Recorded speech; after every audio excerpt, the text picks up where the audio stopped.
वालेकुम and very good morning to all of you. कैसे हैं आप? और मैं फंस गई, एक हाथ में कार्ड्स एक हाथ में ब्लैक कॉफ़ी। और ब्लैक कॉफ़ी के बगैर सुबह हो जाए या शो हो जाए बड़ा मुश्किल होता है। हमें बड़ी आदत होती है और मैं जितना पढ़ती हूँ ना कॉफ़ी के बारे में, हालांकि बचपन में कहा जाता था coffee is bad for you, चाय अच्छी नहीं होती, ठीक है, लेकिन ब्लैक कॉफ़ी के मैंने हमेशा जो है ना एडवांटेजेस ही पढ़े हैं। बल्कि आपको लगता है ना सर थोड़ा सा लेथार्जिक है, आपको लेजीनेस होती है, आप बिल्कुल डल होते हैं, डल डेड इन द मॉर्निंग, तो try having at least 1 cup of coffee black, not with milk. मैं इनकरेज करूंगी कि ब्लैक कॉफ़ी बगैर शुगर पिएं। आप देखिए, आप टेस्ट पे ना जाएं, आप उसके असर पे जो बाद में आपको फीलिंग आनी है ना, आप उसको बस जहन में रखते हुए पी जाएं। शाबाश, कभी ट्राई करके देखिएगा। बट फॉर सम पीपल जैसे ब्लड प्रेशर वगैरह या हार्ट की किसी को पैल्पिटेशन शुरू हो जाती है, then it's not for you, फिर आप अवॉइड करें और ग्रीन टी पे जाके देखें। आज के शो में क्या होने वाला है मुझे ये बताएं। आप में से कितने लोग हैं जो इस वक्त इमिग्रेशन के लिए फॉर सम रीज़न अप्लाई किया है टू कैनेडा, या जिनकी फैमिलीज अभी गई हैं, या जिनकी बच्चियों की शादियां हुई हैं और वो करीब कनाडा में सेटल हो जाएंगे अपने हस्बैंड्स की वजह से। ज़्यादा इमिग्रेशन के रीजंस यही होते हैं कि जिसमें बच्चों की पढ़ाई से रिलेटेड। आई रिमेंबर दुबई में मेरी बहुत सारी फ्रेंड्स अब कनाडा चली गई हैं, इसीलिए कि जी बच्चों की पढ़ाई का टाइम आ गया है, तो माइट एज वेल हम भी वहाँ चले जाएँ, बच्चों को अकेले नहीं छोड़ना।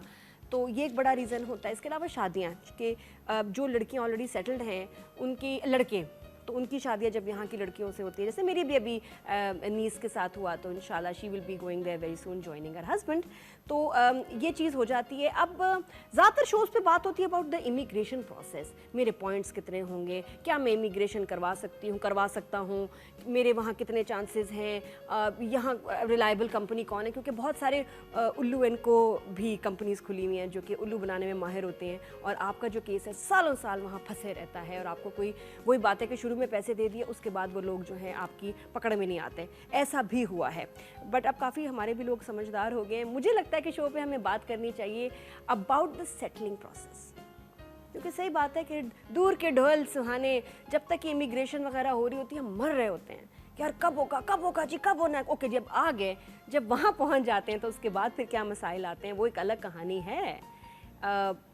और उस अलग कहानी के बारे में जानना बड़ा ज़रूरी है। एट द सेम टाइम हमारे बच्चे, even my daughter will be living for Canada इंशाल्लाह अभी कमिंग मंथ्स में। मैं भी बड़ी परेशान हूँ, मेरे भी बहुत सारे सवाल हैं कि बच्ची वहाँ जाएगी, काम कर सकेगी नहीं।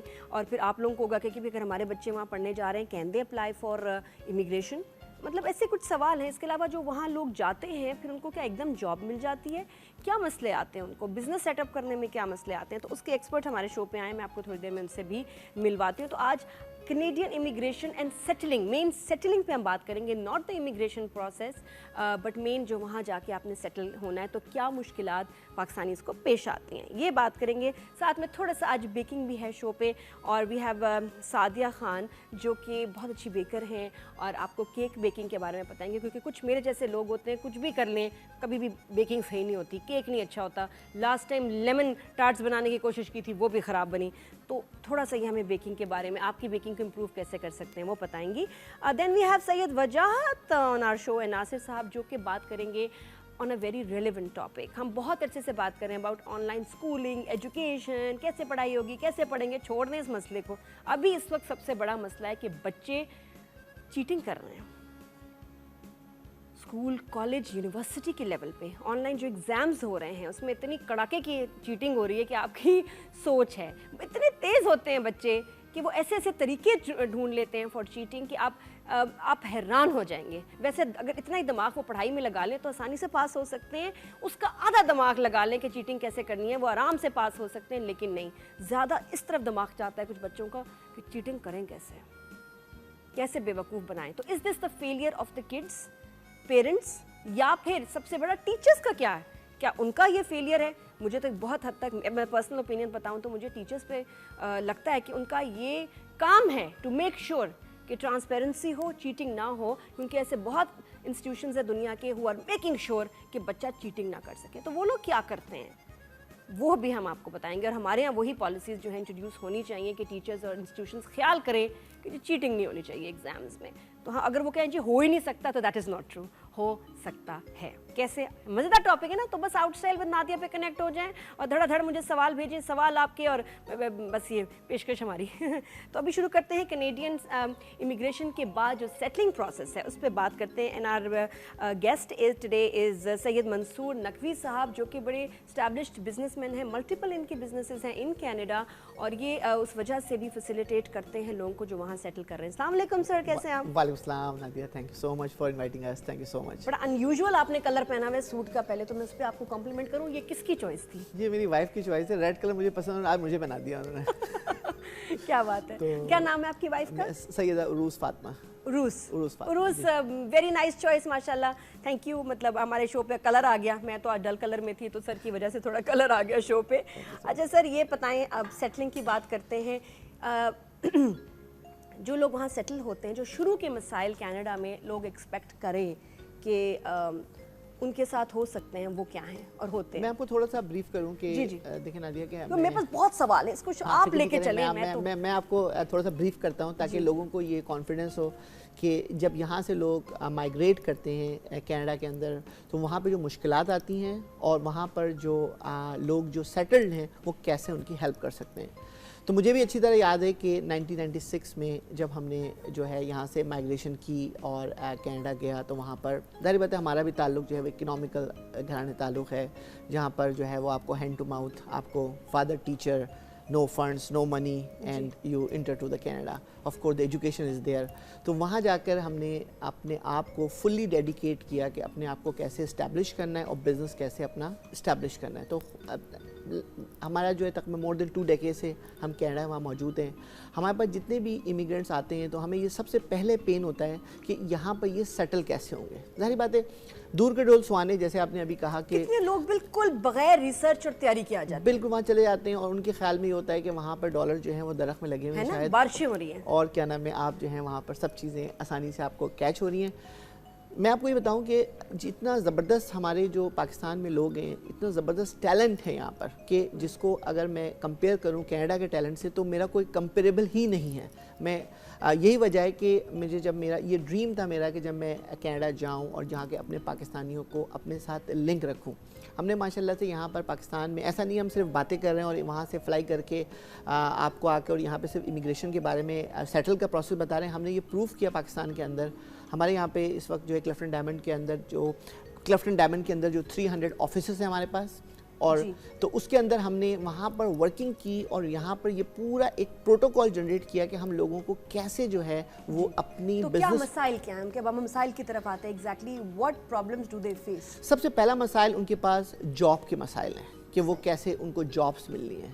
नंबर 2 कि वहाँ पे जाने के बाद उनको कैसे जो है वो अपने घर बाय करने हैं, अपने आप के बच्चों को कैसे बेहतर तालीम देनी है। फिर दूसरी बात, अब वो एक करके आए कि घर लेना है, किराए पे लोग पसंद करते हैं या बाय करते हैं? क्या देखिए, वाहिद कनाडा ऐसा मुल्क है कि जहाँ पर लोग जो है घर लेना पसंद करते हैं, क्योंकि उसकी वजह ये है कि वहाँ बैंक्स वगैरह जो है फाइनेंसिंग जो है बहुत आसान है और वहाँ पे घर की जो एप्रिसिएशन है वो बहुत ज़बरदस्त एप्रिसिएशन है। ज़्यादातर लोग जॉब ऑलरेडी उनके पास होती है तो जब शिफ्ट करते हैं, या ये कि फिर वहाँ के जॉब देखते हैं या बिजनेस की नीयत से आते हैं? देखिए, आपको लोगों को 2 कैटेगरीज हैं हमारी, जो अनफॉर्चुनेटली जो हमारी 95% कैटेगरी जो है वो लोगों का ख्याल होता है कि हम अगर वहाँ जाएंगे वहाँ जॉब करेंगे और अपने आप को इस्टेब्लिश कर देंगे। हमारा मैसेज सब तमाम सुनने वालों को यही होता है कि भाई जॉब से कभी आप अमीर नहीं बन सकते, आपको उसके लिए कोई ना कोई यूनिक कारनामा अंजाम देना और अपना छोटा बहुत सेटअप करना है। और यही हमारी एक्सपर्टीज़ है कि हमारे पास जो बिज़नेस अम्ब्रेला है उसके अंदर लोग जो हैं वो अपने आप को इस्टेब्लिश कर सकें और उनकी गाइडेंस। मिसाल के तौर पे अगर एक बंदा यहाँ पर एजुकेटेड है, वहाँ गया है, तो हमारी उसको एडवाइस होगी कि आपको इसमें शॉर्ट कोर्सेज वहाँ कर लें, वहाँ पे आप रियल एस्टेट का कोर्स कर लें, वहाँ पे आप इंश्योरेंस का कोर्स कर लें, वहाँ पे इमिग्रेशन का कोर्स कर लें। वो शॉर्ट कोर्सेज जो है वो आपको इस्टेब्लिश कर देते हैं। और इसी तरह यानी गाइडेंस के बगैर जो है वहाँ पर अगर आप रैंडमली जाकर अपनी लाइफ स्टार्ट करेंगे तो वहाँ पर बहुत मुश्किल है। और बहुत अच्छी बात है कि जाने से पहले जैसे आपने अपना सेटअप का बताया, क्या ऐसे और भी लोग हैं जो कि वहाँ के सेटलिंग के लिए लोगों को यहाँ कुछ पहले शॉर्ट कोर्सेज कर लें कि मैं what to expect when I go to Canada, आप यहाँ से तैयारी करके जाएं? मैं हैरान होती हूँ कि लोग इमिग्रेशन के प्रोसेस पे इतना टाइम पैसा लगा देते हैं, वहाँ जाके क्या करना है, वो उस पर लॉस्ट हो जाते हैं। देखिए वहाँ जाके लोगों को पास क्योंकि लैंग्वेज बैरियर आता है, वो जितना भी यहाँ पे एजुकेटेड हो लेकिन जाने के बाद एक frequency of the language issue आता है वहाँ पे, और जब उसके बाद वहाँ जाके एक फाइनेंशियल स्ट्रेस क्रिएट होता है, क्योंकि आप जितने भी यहाँ से फंड्स लेके जाएं, कन्वर्जन इतना स्ट्रॉन्ग है कि वहाँ जाके आपको जो है वो धारी बात उसकी सेटलमेंट आपके राइट। जो लोग वहाँ जाएं उनके पैसे खत्म हो जाएं, उनके पैसे खत्म क्या करते हैं? लेकिन ये ब्यूटी है कि I don't want to be talk about Canada how good country it is, लेकिन ये कि आपने जैसे आपने वर्ल्ड ने सब सुनी रहे हैं, देख ही रहे हैं कि जिस तरह से उन्होंने तमाम पूरी दुनिया में कोविड के सिलसिले में जो कनाडा गवर्नमेंट ने जो लोगों को ईच एंड एवरी को फैसिलिटेट किया है, जैसे अपनी माँ अपने बच्चे का ख्याल रखती है, इस तरह से उन्होंने वहाँ की पब्लिक का ख्याल रखा है। अच्छा, अब ये बताएं जो स्टूडेंट्स वहाँ जाते हैं, जैसे वो बच्चे वहाँ पढ़ने जाते हैं, कैन दे वर्क? बिल्कुल, उनको जो है वो क्या अगर रहना चाहें कि भाई उनको जॉब अच्छी मिल जाए या कुछ उनका बिजनेस का आइडिया बन जाए, वो इमिग्रेशन के लिए अप्लाई करें, बच्चे अब 18 साल में वहाँ जाते हैं, तो किस उम्र में फिर वो अप्लाई कर सकते हैं और वहाँ वो जॉब कर सकते हैं व्हाइल दे आर स्टडीइंग? बिल्कुल, जब यहाँ पे कोई भी जब स्टूडेंट पे वीज़े पे जाते हैं वहाँ पे तो उनको 20 आवर्स का ऑफिशियली जो है वो वर्क परमिट मिलता है, जिसमें वो जॉब कर सकते हैं। क्या मतलब? पर वीक के अंदर, पर वीक 20 घंटे सिर्फ 20 घंटे काम कर सकते हैं। सही बात है, पढ़ने आए हो पढ़ो, वरना बच्चे पढ़ाई छोड़ के काम पे लगेंगे, तो वो 20 घंटे काम कर सकते हैं और वहाँ पे जो है फिर वहीं से आपकी स्टेब्लिशमेंट होती है। और उनका बेहतरीन प्रोसेस है जो कि आम लोगों को नहीं पता होता। अगर 2 साल आप एजुकेशन ले लें और उस एजुकेशन लेने के बाद जो है आप जो है राइट अवे इमिग्रेशन के लिए अप्लाई कर सकते हैं and you can settle it, right. तो जो मेजर स्कोप है वहाँ पे ये कि आपको कैसे जो है वहाँ पे छोटा मोटा बिजनेस स्टार्ट करना है। अच्छा, मेन जो इनकरेज करते हैं वो ये कि जी वहाँ बिजनेस हो। आपको मेरी सोच के मुताबिक जो मेरा 25 साल का तजुर्बा है कनाडा के अंदर और बीइंग अ पाकिस्तानी ऑल्सो, कि वहाँ जाके अपना छोटी सी भी कोई एस्टेब्लिशमेंट स्टार्ट करें। छोटे का बताएं क्या मतलब? मैं किसी दिन उस दिन सुन रही थी कि जो नान वाले हैं ना उनका इतना एक डिमांड है बाहर के मुल्कों में, शेफ्स की बहुत डिमांड है और बड़े देखिए वहाँ पर इस वक्त कोई आप जो छोटे से बड़ा, वहाँ पे अच्छी बात ये है कि वहाँ पे हर काम में डिग्निटी है। हाँ। जैसे कि वहाँ पर चाहे आप काम छोटा हो चाहे बड़ा हो, वो तमाम काम में डिग्निटी है। आपने वहाँ पर अगर क्या नाम है कोई नान बेचनी है तब भी डिग्निटी है, और कोई ये टैलेंट सबके पास है नहीं। हाँ, बिल्कुल ऐसी चीज एक बड़ी यूनिक सी चीज है उन लोगों के लिए। तो अच्छा, तो कौन से बिजनेस का स्कोप है वहाँ? अभी बिजनेस वहाँ पे देखिए, अगर एजुकेटेड बंदा है वहाँ जाके बहुत ही एक शॉर्ट कोर्स 3-4 महीने के अंदर एक रियल एस्टेट का कोर्स होता है, उसका आप सर्टिफिकेट ले लें, आप राइट अवे अपना रियल एस्टेट का खुद अपनी कंपनी फर्म रन कर सकते हैं आप। अच्छा, ऐसे और आइडियाज पे बात करेंगे और आपके क्वेश्चंस भी मैं अब इंक्लूड करूंगी। आउटस्टाइल विद नादिया हमारा इंस्टा अकाउंट, उस पर आप मुझे मैसेज कर सकते हैं, वॉइस नोट्स भेज सकते हैं, तो सर से आपका सवाल जो है कर सकते हैं, आपको लाइव यहाँ जवाब मिल जाएगा। Keep watching, good morning.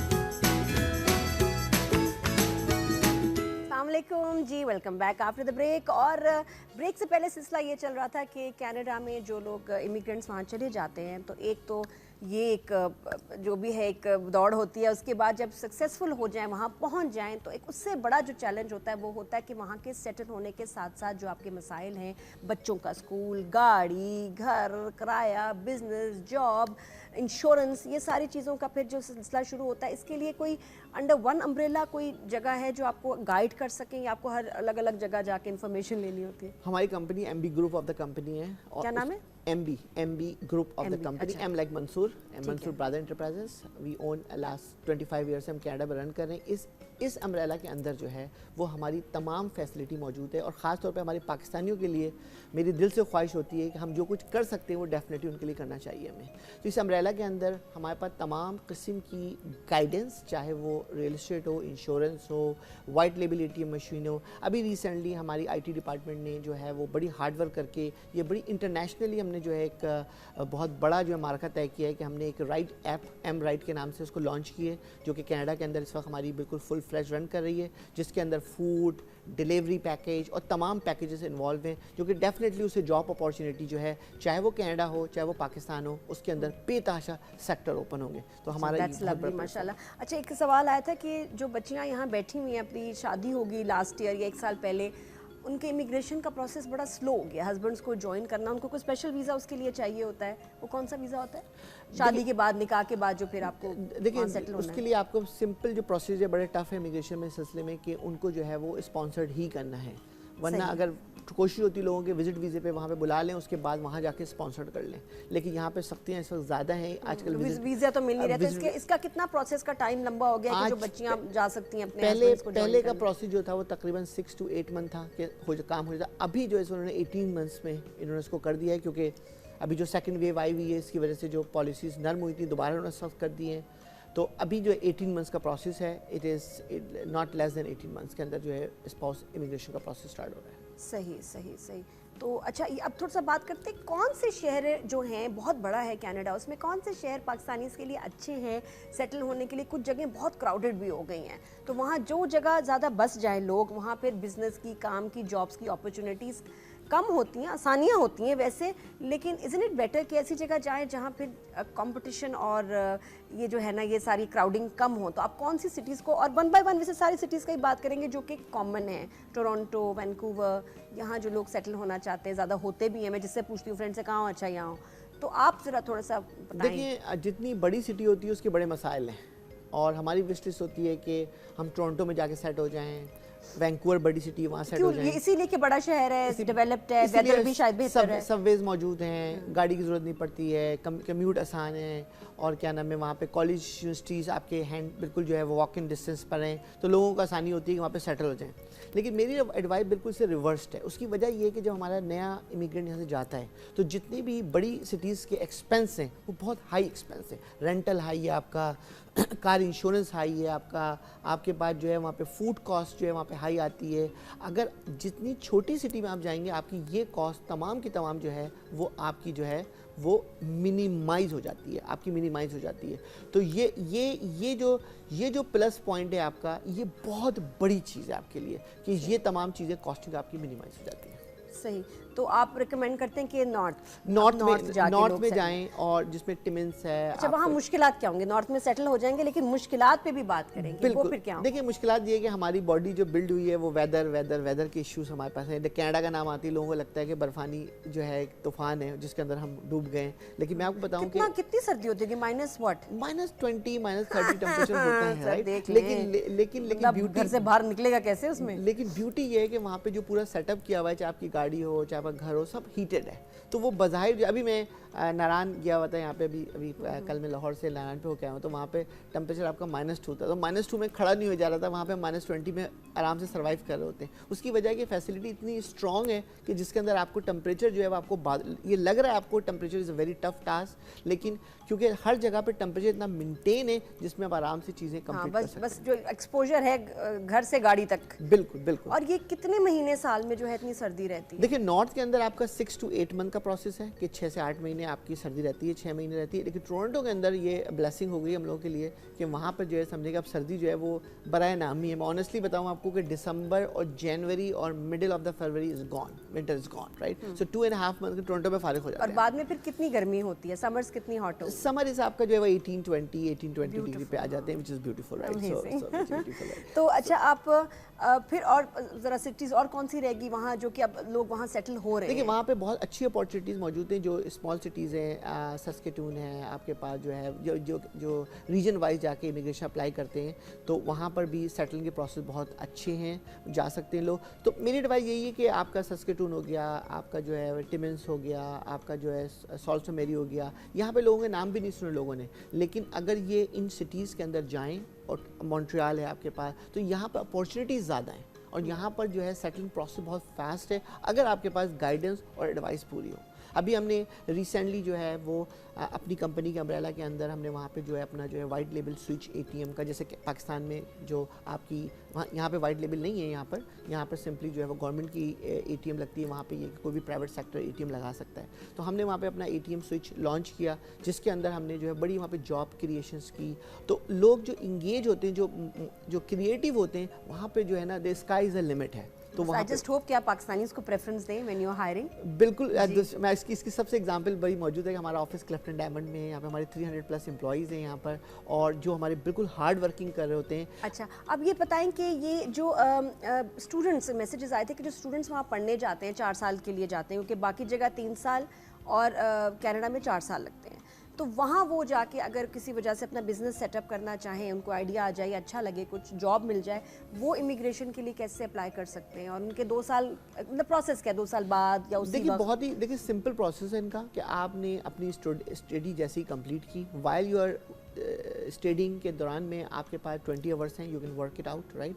And once you finish the study you get right away work permit. आपकी कोई भी जॉब पे work permit, open work permit होता है। इट्स नॉट नेसेसरी कि आपको कोई जो है वो स्पॉन्सर्ड करे। एंड मतलब 18 साल में बच्चे जाते हैं तो 20 साल में वो अप्लाई कर सकते हैं या कोई एज उसमें लिमिट है? No, there's no age. After 20, once they get the education free, you can apply the immigration right away after 2 year.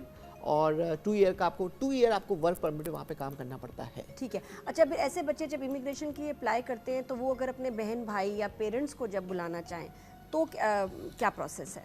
देखिए यहाँ पर अनफॉर्चुनेटली एक टोरंटो में न्यूज़ आई थी कि बड़े पहले जब मैं 96 में गया तो उस वक्त तो पेरेंट्स को स्पॉन्सर करना बहुत आसान था। करेक्ट। तो अब उन्होंने उसका टोरंटो स्टार के अंदर न्यूज़ आई थी कि now the parents have a graveyard, right? कि वो उसका प्रोसेस उन्हें बहुत टफ कर दिया है। तो वो जो क्योंकि उसके मेडिकल इश्यूज़ हैं और इन तमाम की वजह से उन्हें बहुत टफ कर दिया है, तो उन्होंने उसको सुपर वीज़ा में कन्वर्ट कर दिया है। तो हमारी एडवाइस ये होती है तमाम जो भी अपनी फैमिलीज़ को, बजाय कि वो इमिग्रेशन की तरफ कंसल्ट करे, ख़ास तौर पे पेरेंट्स के लिए, तो सुपर वीज़ा का बड़ा स्ट्रीमलाइन प्रोसेस है और वो उसके ज़रिए अप्लाई करें, पेरेंट्स राइट अवे उनके पास इमीडिएटली आ जाते हैं। दे आर वेरी और फ़र्क क्या होगा? उनको कौन से बेनिफिट्स शायद नहीं मिलेंगे? यस, मेडिकल बेनिफिट नहीं मिलेगा, otherwise rest of the thing they can stay with the kids, रह सकते हैं। इंश्योरेंस ले लें, 2-3 साल का इंश्योरेंस ले लें, सुपर वीज़ा अप्लाई करके। इंश्योरेंस महंगी है? इंश्योरेंस महंगी है, लाइक $1,000 to $1,200 कॉस्ट है पर ईयर की, लेकिन that's the best route to go for the parents side, right? और जो खुद लोग वहाँ काम कर रहे हैं तो कंपनी इंश्योरेंस वगैरह देती है? जो खुद काम कर रहे हैं वो they are living in the heaven anywhere. अच्छा, ये मैसेज एक किसी ने पूछा है कि जी कौन सी ग्रोइंग इंडस्ट्रीज हैं कनाडा के, जब स्टूडेंट्स उसमें पढ़ाई भी करें और अगर वहाँ सेटल होना चाहें तो उनको उस लाइन में जाएं तो ज़्यादा स्कोप है? देखिए कनाडा के अंदर जो है वो डिपेंड करता है कि जो भी इंडिविजुअल्स हैं वो किस सेक्टर के अंदर जॉब अपने आप को फोकस कर रहा है। नहीं, कोई नहीं है ऐसे, बस ये कि जी किस लाइन को करें ताकि जॉब्स के वहाँ अपॉर्चुनिटीज ज़्यादा। मैं जो लोगों को एडवाइस करता हूँ, सर्विस इंडस्ट्री, हमने जो 25 साल गुजारे हैं ना, वो सर्विस, उसमें सब्जेक्ट्स कौन से? सर्विस इंडस्ट्री में आपके पास तमाम कवर्ड है। आपके पास रियल एस्टेट कवर है, आपके पास इंश्योरेंस कौन से कवर है। सब्जेक्ट्स पढ़ें, उनको स्पेशलाइज किस में करना चाहिए कि जिसकी वजह से वहाँ उनके लिए जॉब अपॉर्चुनिटीज ज़्यादा हो? ये मैं कह रही हूँ कि इंजीनियरिंग में जाएं, आईटी में जाएं, बिजनेस में जाएं, लॉ में जाएं, ये जानना चाह रही हूँ कि वो पढ़ें क्या। अभी जो बच्चे आगे जाएंगे तो कौन से सब्जेक्ट्स में स्पेशलाइज करें, so if they want to settle there तो वहाँ स्कोप हो।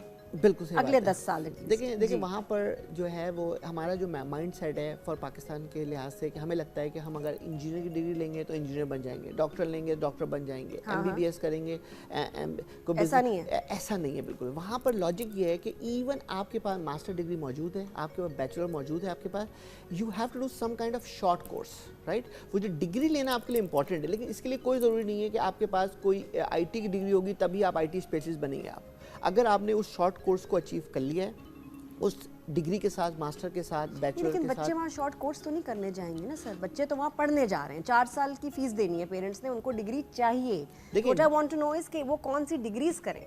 देखिए उसमें आप उनको क्या, वो सवाल भी लोग पूछ रहे हैं कि हमारे बच्चे कौन सी डिग्री के लिए बिजनेस एडमिनिस्ट्रेशन की डिग्री करें, आपको सब्जेक्ट्स रिकमेंड करें कि ये पढ़े तो आगे फिर ऑब्वियसली कोर्सेज भी करेंगे, बाकी चीज़ें भी चलेंगी, but which degree to go for? देखिए वहाँ पर जो है आप MBA करें, वहाँ पे BBA करें वहाँ पे, राइट? और वहाँ पर कोई भी जो है केमिस्ट्री के अंदर और क्या नाम है कोई भी टेक्निकल साइड पे, IT के साइड पे IT की डिग्री लें, वहाँ पे IT की देखिए वहाँ से जब डिग्री का आप नाम लेते हैं तो वहाँ पर बच्चा जो है वो इतना बहुत ही टफ जर्नी है उसकी, क्योंकि वो बच्चा यहाँ से स्कूल से जाता है, फिर बैचलर करता है, मास्टर करता है, तो 5-6 साल गुजर जाते हैं उस चीज़ को अचीव करने में।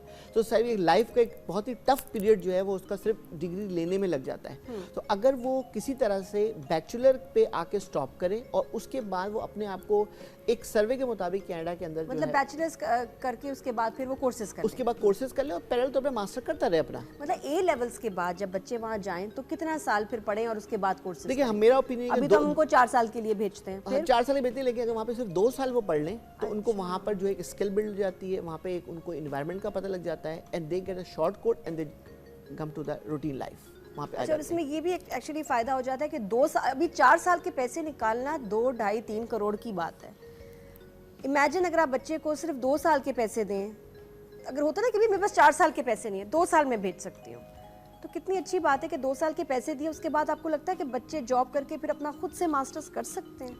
देखिए वहाँ पर ये मसाइल वहाँ पे सिर्फ हमारे पाकिस्तानियों के लिए बल्कि कैनेडियन के लिए भी हैं। वहाँ पे एक लोन होता है, ओंटारियो स्टूडेंट लोन होता है जी, कि जिसमें गवर्नमेंट लोन देती है, और यहाँ पे जाहिर बात है जो इंटरनेशनल फ़ीस है वो बहुत हाई फीस है वहाँ पर। तो उसके लिए मेरी उस फीस को रिकवर करना is a challenge, there is no doubt about it. यहाँ पर जो है वो एक सर्टन क्लास ही जो बाहर की तरफ जा सकती है, everybody can not migrate towards their, right. उनके पास बहुत डिजर्विंग बच्चे हैं, इतने अच्छे ग्रेड्स वाले हैं, और अब तो स्कॉलरशिप्स भी इतनी रिड्यूस हो गई हैं, स्कॉलरशिप्स बराए नाम की रह गई हैं, ऑफर ही नहीं कर रहे। और जिस सब्जेक्ट में नहीं सब्जेक्ट की नहीं है, आप अनयूजुअल सब्जेक्ट्स के लिए अप्लाई करें तो स्कॉलरशिप मिलेगी, बहुत रिड्यूस हो गई है। ये हमारा ये इंपॉर्टेंट ट्रिक है कि अगर आप वहाँ के जो बच्चे जिनका पैसे नहीं हैं, जो अपनी स्किल पे जाके एक सेमेस्टर की फीस सिर्फ और वो सेमेस्टर की फीस किसी उन्होंने कलेक्ट की, और उन्होंने क्योंकि हम इस प्रोसेस से गुजरे हुए हैं इसलिए हमें पे नहीं है। एक होता है ना कि आदमी को पता ही नहीं हो कि पैसों की अहमियत क्या है। हम भी यहाँ से जब गए थे तो वो जो है वो no money and just land in Canada, right. तो फिर आप क्या एडवाइस देंगे उनको? मैं उनको जिनके पास 4 साल के पैसे नहीं, 1 साल के पैसे हैं, क्या करें? मेरी एडवाइस ये होगी कि आप 1 साल तो बहुत दूर की बात है, अपने पास 1 सेमेस्टर के आपके पैसे हो और आपके पास गाइडेंस हो वहाँ पे कि once you land to Canada, right, you don't wait for कि मुझे जो है ना पूरी पढ़ाई कंप्लीट करूँ और फिर मैं जाकर अपना कोई काम करूँगा। You start thinking from the day 1 कि भाई मुझे सेटल कैसे होना है, and you will see the difference, right. कि क्योंकि ये मेरे लिए इसलिए कॉन्फिडेंस है, मेरी खुद और qualification master of philosophy chemistry के अंदर है कराची यूनिवर्सिटी से, यूएफटी से मैंने किया है वहाँ से। तो मेरे जितने भी कुलीग्स हैं वो सेम एजुकेशन में पीएचडी और तमाम इसी लेवल के लोग हैं। तो वो ये कहते हैं कि Mansoor what make you difference, कि हम आज भी जॉब कर रहे हैं एंड वेयर यू आर, हम उनको ये कहते हैं कि हमने डे 1 से अपने आप को कोशिश किया कि हम बिजनेस की तरफ माइग्रेट हो, सोचे कि हमें करना क्या है। तो अगर लोग यहाँ पे सिर्फ 1 सेमेस्टर के पैसे हों तब भी वो मैनेज कर सकते हैं माशाल्लाह, बट बच्चे मेहनती हों, बिल्कुल वन ट्रैक माइंड हो, किसी मतलब कहते हैं ना किसी गलत चीज़ के वाले नहीं हो कि जी पार्टी में लग जाएं, दोस्ती यारी में लग जाएं, नहीं, फिर पढ़ने जाओ, काम करने जाओ, फिर उसके बाद लाइफ बनती है। अच्छा, student should go for graduation और post graduation? They can go both, right? So it's up to the student, right? कि वो अच्छा, एक और सवाल आया कि टैक्स और के वहाँ क्या कितने मसाइल हैं और सेविंग कितनी हो जाती है? ये इस सवाल का जवाब बड़ा अजीब सा जवाब है। मैं लोगों को कहता हूँ कि भैया पहले टैक्स की फिक्र नहीं करो, पहले पैसे कमाने की फिक्र करो, क्योंकि लेकिन फिर भी कितना हाई स्केल का टैक्स? देखिए हाई स्केल वहाँ पे 40% भी टैक्स है, 30% भी टैक्स है। लेकिन मेरी एडवाइस जो लोगों को होती है, जो गवर्नमेंट ऑफ कनाडा ने किया हुआ है कि भाई अगर आपकी salary 100,000 you paying 40% tax bracket, right. अगर आप जो हैं वो 30%, अगर आपकी अंडर 50,000 है you paying 20% tax. So it depend on the what range you are. लेकिन अगेन अगर आपकी कोई भी इंडिपेंडेंट बिजनेस रन कर रहे हैं तो पहले आपके एक्सपेंस मैनेज होंगे and then you pay the tax. तो there is a lot of saving on the tax side also कि अगर फर्स्ट किया कि मैंने मेरी अपनी शॉप है, मैंने ओपन की हुई है, अगर मेरी उसमें से अर्निंग अगर $10,000 पर मंथ है, उसमें से पहले मैं अपनी गाड़ी का इंश्योरेंस पे करूँगा, पहले मैं अपने फूड निकालूंगा, अपने तमाम एक्सपेंस निकालूंगा, जो नेट बचेगा उसके बाद मैं टैक्स पे करूँगा।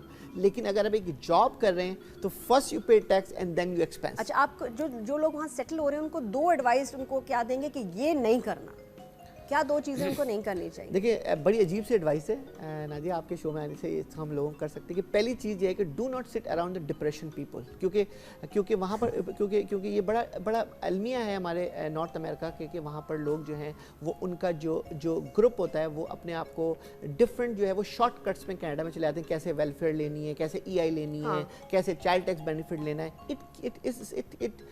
You can not settle on it, right, you can not. So you have to be wave out this situation कि आपको इंग्लैंड में ऐसे बहुत दुनिया भर के लोगों ने ऐसे किया एक टाइम पे, तो वो shortcut, there is no shortcut on the welfare side. तो आपको अगर मेरी एडवाइस ये होगी कि आप जाएं, पहला काम स्टेप लें कनाडा के अंदर, बाय द हाउस, क्योंकि ये आपकी बाय द हाउस का मतलब अगर बाय द हाउस अपार्टमेंट या घर की बात करें, कितने पैसों में, ये भी किसी ने पूछा था, कितने पैसों में वहाँ घर या अपार्टमेंट आ जाता है? देखिए हमारी एडवाइस ये होगी कि एडवाइस इज द किंग। आपके पास $0 है, you can by the house, right. नहीं, उसके लिए जरूरी नहीं कि आपके पास अभी आ गई हो nationality. That is called the advice expertise, right. Students घर खरीद सकते हैं लोन? बिल्कुल खरीद सकते हैं। आपका जैसे ही आपको वर्क परमिट मिलता है, you right away eligible for the house. किस वक्त जब क्या मिलता है? Work permit. अच्छा, वर्क परमिट तो स्टूडेंट वीजा के साथ ही मिल जाता है या नहीं?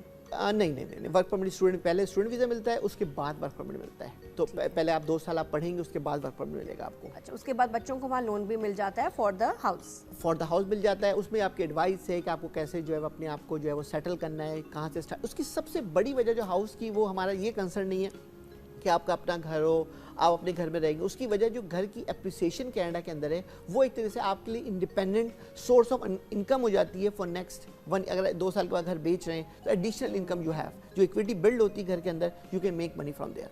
अच्छा, सही। अच्छा, इंटरनेशनल स्टूडेंट्स जो जाते हैं उनके लिए इंटरनेशनल लोन्स होते हैं? कोई इंटरनेशनल तो लोन्स नहीं, बट इंटरनेशनल स्टूडेंट के लिए कोई लोन होते हैं? बिल्कुल नहीं होते, बड़ी सख्ती होती है, इंटरनेशनल कोई लोन नहीं होता। सारी बात है किस किस के पीछे पड़ के तो वो देते हैं, इसी बेस पे हैं। लेकिन जाहिर बात है जैसे ही अपने आप ये स्ट्रगल पूरी करते हैं 2 साल की, एक जर्नी राइट, और आपके कनेक्शन अगर वहाँ पर हैं और अपने आप को आपने एक किसी भी धारे में डाल दिया है, then you can convert to the regular immigrant. बहुत अच्छी है सर, आपने इन्फॉर्मेशन दी, thank you so much, really बहुत इन्फॉर्मेटिव सेशन था। और आपसे डायरेक्ट अगर कोई कुछ पूछना चाहे कोई गाइडेंस के लिए, तो आपने नाम भी बताया, MB right, Mansoor brother enterprises, हमारी www.mbeforyou.com। नहीं, बहुत अच्छी बात है कि इंफॉर्मेशन नॉलेज के बगैर कोई ज़िंदगी में मूव ना करें। कुछ भी अगर हम लोग जज्बाती फैसले कर लेते हैं ना, वो बहुत गलत है। सोच समझ के प्लान करके जाएं, वरना बड़े लोग हैं जो पैकअप करके यहाँ सारा घर भी बेच दिया, सामान भी बेच दिया, अस्सलाम वालेकुम खुदा हाफिज़ में जा रहे हैं, अमेरिका चले गए, कनाडा चले गए, UK चले गए, और फिर जब और वहाँ नहीं सेटल होते, बिल्कुल, और वापस फिर कुछ भी नहीं होता। वापस आने के लिए दोबारा से ज़िंदगी शुरू करना, ना यहाँ के ना वहाँ के। तो हमेशा अच्छी कंसल्टेशन, मशवरे, एडवाइस, तैयारी के साथ जो है कुछ भी फैसला जो है वो करे। और बहुत आसानियाँ, जिसको पता होता है ना वही किंग होता है, जिसको बेस्ट इन्फॉर्मेशन और गाइडेंस मिल जाए। गाइडेंस मांगनी पड़ती है, गाइडेंस घर पे नहीं आती है, तो वो आपको ईमेल पे नहीं आएगी, आपको खुद अप्रोच करना पड़ेगा, फिर आप तक पहुंच जाएगी कि जी ये मुझे मैं क्या करूं, मैं कैसे अच्छा सेटल हूँ, ताकि जो सारी बुरी ड्रिल और बुरे एक्सपीरियंस है दूसरे लोग गुजरते हैं, उससे आप ना गुजरें। Be wise and smart and plan वक्त से पहले। Thank you so much once again. Will take a break. या ब्रेक के बाद अब देखिए एकदम यहाँ इमिग्रेशन, सेटलिंग, और अब केक की बात कर रहे हैं, बेकिंग पे आ गए। उसके बाद हम ऑनलाइन चीटिंग की बात करेंगे। कमाल भाई, बहुत फैशन में आजकल नई नई इनोवेशन जो हैं स्टूडेंट्स ढूंढ रहे हैं कि भाई कैसे हम जो हैं चालाकी से चीटिंग करें और रिजल्ट आ जाए ज़बरदस्त। तो उस पर बात करेंगे। The teachers need to be smarter and wiser. See you after a short break. Keep watching. Good morning.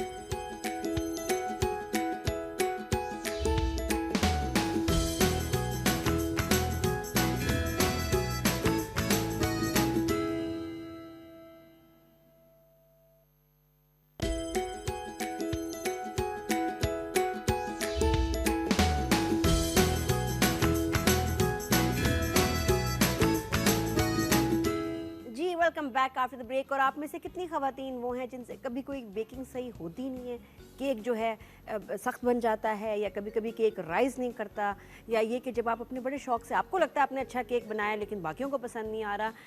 ये भी एक आर्ट है जो कि मुझे कभी समझ नहीं आई। सादिया बताएंगे जो कि बड़ी शौकीन है बेकिंग की, उन्होंने खुद भी कोर्सेज किए हैं और अब केक बना भी रही हैं शानदार। और पिंक केक मैं यहाँ भी देख रही हूँ, वहाँ भी देख रही हूँ, पिंक पहना भी है इन्होंने। अस्सलाम वालेकुम सादिया। Pinky thank you.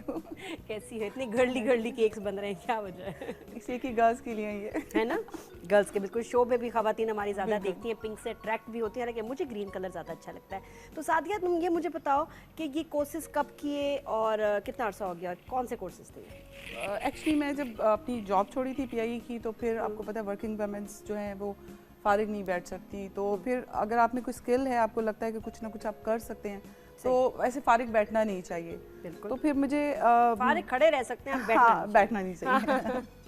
तो फिर कुछ शौक भी था कुकिंग का, तो फिर मैंने कोर्स किया, अपना डिप्लोमा किया है मैंने कुकिंग में शेफ जाकिर से।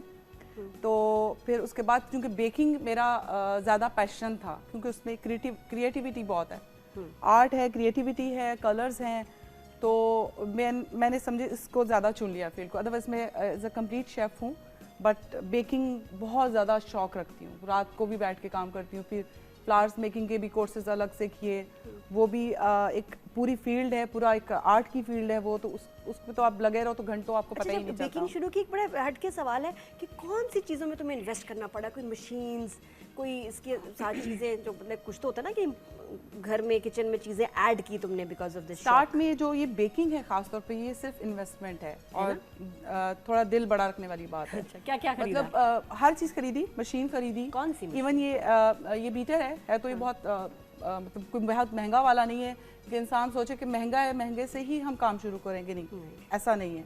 आपने एक बीटर खरीदा और क्या खरीदा?